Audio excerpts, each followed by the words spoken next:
Hey guys, and in today's video, we're going to be talking about using Midjourney to create images for your emails. So as you can see here, I have many images pulled up on Midjourney that I'm going to go through and show you guys how they can be used inside of your emails to have original pictures to market better inside of your emails. If you need some inspiration on creating images or finding things that can go with the product you're producing or the service you're providing, you can go to websites like this, which is reallygoodemails.com, that shows these emails and different products that they have on these emails so you can look at them, such as this one. Fall is here, fall colors, photo challenge, and win, right? This is a newsletter about photography with a photography lesson, shoes, right? So you can find almost any market and any service in here. This is e-commerce examples, but there are many other examples inside of their category section, as you can see. So we can use this for inspiration on making these images, and let's see what we can generate. So I'm going to be bouncing back and forth between that website and this just to show you what I've done to use inspiration from that to make images for this. So what I've started with is making a couple of these abstract backgrounds using a prompt like this. And what it can be used for, if you look at these emails, is things like this, just as a cool image back behind your title, or for like the Starbucks ad, it's got this, color melting sort of abstract thing behind it.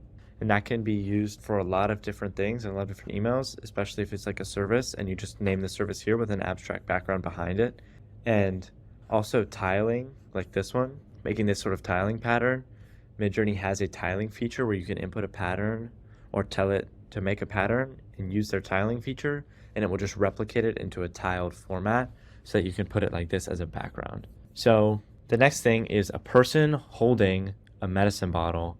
I was looking through and finding like homeopathic brands that had people holding things such as their medicine bottles out in nature like this. And it messes up a couple of times on the hands. So you have to regenerate it to get it right sometimes. But when you can get it right, when it gets the hands right, it looks really, really good. What you could do to get your specific product, let's say you're a medicine company and you make these sort of homeopathic medicines, or like you have oil droppers or whatever your product may be in these little bottles, you can upload pictures of your product and then give it a prompt, such as I did, like close-up shot of a middle-aged blonde girl standing in a field holding a dark green medicine bottle with a silver top, shot on the camera that I've described, EOS R5, bright and happy lighting. And you could then, behind this prompt, input your image link to Midjourney, and it would reference that as part of your medicine bottle, and it would understand that that's where it needs to go, and it would generate something sort of like this, but with the image of your medicine bottle inside of it. The next thing, I took inspiration from this right here, which was they make cookware. So what I did was I asked it to make an Italian saute pan with pasta inside of it, someone scooping pasta out of it, sitting on a textured wooden table with a vineyard in the background, photorealistic sunset lighting shot on an A7. And this is what it gave us. So it showed people eating, nice vineyard behind it, eating this really, really good looking pasta. The spoon on this one is slightly messed up, but on all the other ones, it looks really good. So this is a great way to create images with generic cookware like this and promote cookware products, just having this as a background for your email like they had, and then you can link all of your cookware below. The next thing I also got from this website, most of these are from this website, just so I can show you how you can look at something, prompt it, and generate something as your own. So right here, it's a person picking clementines, as it says, off of this bowl. So what I asked it to do was something similar.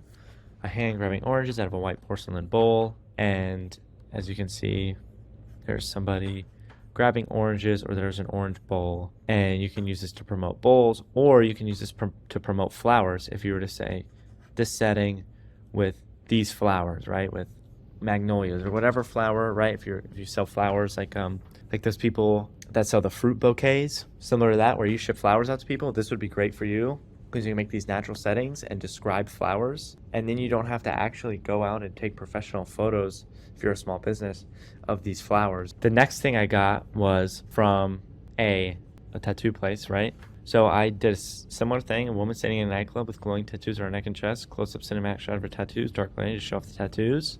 And as you can see, there's a bunch of tattoos on her, and they look really, really high detail and really, really good, as you can see.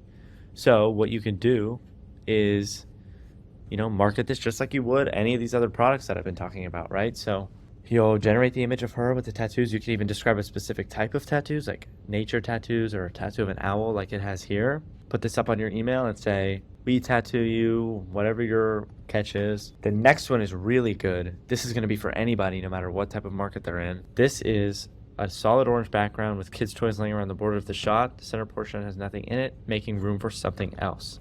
So as you can see, especially with this image, that there's a spot in the middle for you to insert your own product inside of this, right? This allows you to be like, oh, if you make kids toys as well, or you have some sort of learning kids toy, you can put this in the center and sort of blur the rest of this out and say, you know, of all these toys, your kid will choose this, right? Or something like that. Or you can put aesthetic surroundings, such as I did over here with fruit, right? Say you make fruit bouquets and then put your logo in right here. Boom. And then in here is your logo or something. And this allows you to have an ambient surrounding and put your own product into it, right? Which is really, really good. I also tried to generate something like this, which was like a fancy sort of room with a central area for you to put a product, or Photoshop a person holding a product inside of, so you can kind of change up your landscapes.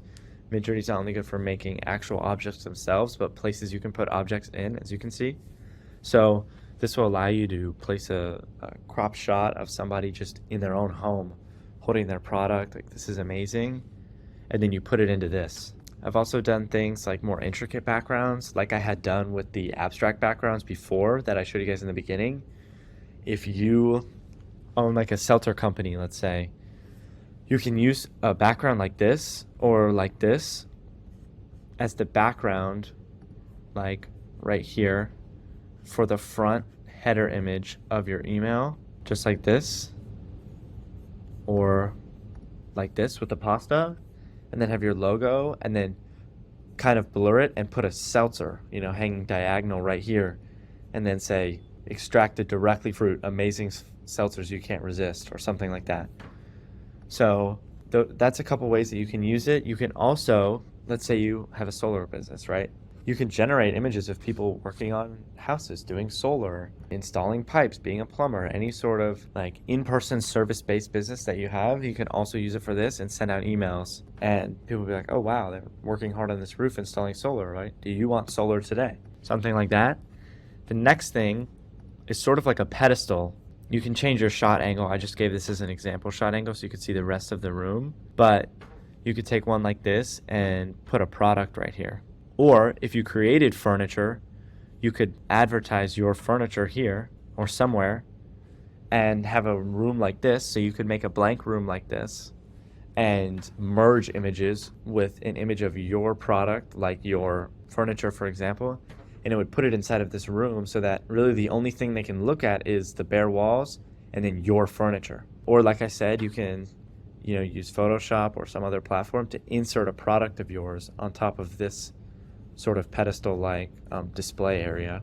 I tried to get Midjourney to generate us a sort of photo area that was not just 2D like this, but was also 3D. And it had the walls upward and sideways, and you could see the crease of the walls like I'm doing with my hands right now. But it did not really do that well, as you can see. I tried to describe it as something like a box, but the inside of a box, right? Because the inside of the box would have all the walls around it. And you can see that it did do a box shape inside, but it also put a box in it. And I also said nothing is in the box and there are no windows. But as you can see, there are windows in these photos, which is not what we want, right? And this is a great place for you to use that no parameter that I talked about in previous videos in our module 1, where you can do just like right here with this Q2 -- no space whatever word you'd like. So in this case, I would repurpose this prompt and say no box and no windows, and it would still take this prompt and generate things similar to this, except there would not be any windows and it would not put a box inside of the middle of this image, and then it would just be the surrounding room, right? So this would be really good if this wasn't here. So if I had said no box, maybe this would have generated itself but not had this, and then you could put a product right here. So I can make an example for you guys right now just to show you a couple of little extra ways that we can use Midjourney. Let me do that real quick. So I'm back. I accidentally generated this in a different platform, which was called Niji, Midjourney's own little section that does more of like anime stylized sort of cartoon drawings, and it just gave me some random stuff. But I ended up getting this. Took me some trial and error with the wording, but I said a pair of denim jeans being laid out on the edge of a table that's on the balcony of a top floor penthouse, daytime light show off the jeans and the city behind. As you can see, here we are. This one might be usable, not usable, and not usable. But this one is. This one is pretty good, actually. Folded up jeans, sitting here. Your branding goes right here, right? And there you have it. That's for an email right there.